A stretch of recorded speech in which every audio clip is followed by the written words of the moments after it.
Hello guys, welcome. In today's video we're gonna see the speed out process of making this website. It's like a portfolio for a photographer or a studio, photography studio or something.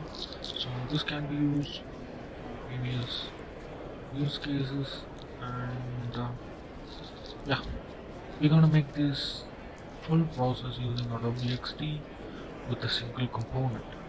So let's get started.